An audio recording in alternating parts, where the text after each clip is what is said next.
ishaka akajwi we.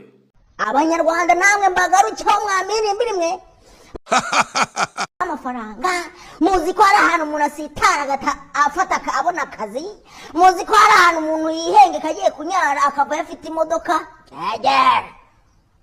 muzi hano kugira ngo ugure imodoka ibigo waranyuzemo iminsi maze kubona ko namwe mujya mubiyenza mwego wariya watwiriye hano cyohereza amafaranga kohereza umuzigo jajara hano arakora kuva mu gitondo kugeza nijoro, gakora nijoro kuza mu gitondo ugasanga atashye ameze nk'agahene bacicacaguye imigongo mujye muborohereza nabo baba barushye imigongo iba yaracitse, amaguru aba yaracitse, umutwe uba waramenaguritse ntabagihena, ukagenda ukamushyiraho igitutu ati watwimye amafaranga ngo watwiriye urakirya kubi kegera mujye mubareka kubatisha imitwe.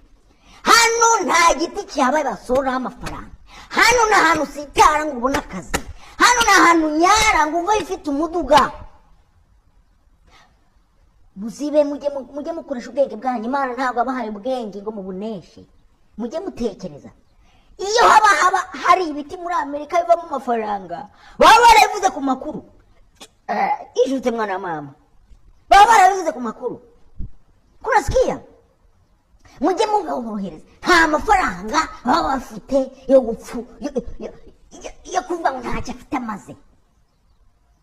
Rumva abayishyura inzu, abayishyura imodoka, abayishyura amagura, nta kintu hano batiyishyura.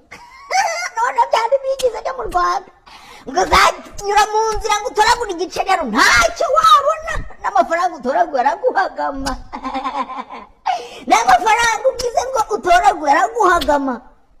Mperutse gutoragura amafaranga nabwiye abonye bari kuguruka. Abantu muri Amerika murabizi nta mafaranga utoragura ari hamwe bari kuguruka. Muri Amerika ni mu ijuru ku bantu bazanywe n'inda. Urumva mujye muborohereza, abo bantu baravunika, nta mafaranga batoragura, nta hantu banyerera ngo babone akazi. Mugabanye munwa ntumvishe hano kugira ngo ubone akazi bwo ubwabyo aba ari guserera, no kukabona nabwo aba ari imiserere. Hano bagira ubuzi bugiye butandukanye.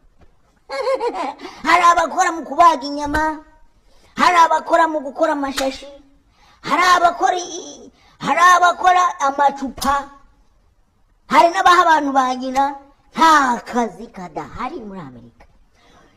Mfite urwagwa rwanjye mu gacuma, urutoki ninjye waruciye ndarutara, Uwiteka ni uzibuko navunitse ngo azahera kwambabarira. Yegera ingegera ngo muri Amerika ngo ntibajye bamesa ibi n'ibiki, isi imyenda sinikumesa, isi imyenda yanditse yegera muri Amerika ngo haba ibyuma. Yego ibyo byuma birahaba, ariko se ahantu ufata imyenda ugashyira mu cyuma ikavamo yacuyutse n'imvuvu. Kandi njyewe umuntu w'umunyacyaro mba nshaka umwenda ngo nzawumarane nibura imyaka 100. Wabonye nk'imbutura ni gatanazi wayimaye. None njya kwimeshesha biriya byuma by'abazungu, hanyuma igenda icuyuke, ngo nabuze amaboko ngo yacitse, ngo nabuze amaguru yo kwicara, ngo nabuze amazi yo kumesa, ngo nabuze ibasi, ngo nabuze iki. Yagera rwose muri Amerika ni mw'ijuru, uhereye mbere gusa amabwiriza umwanda urabihitanye. Kambe ndetse njye kureba niba utwumbati twanjye tutarashirira ndakize ingegera.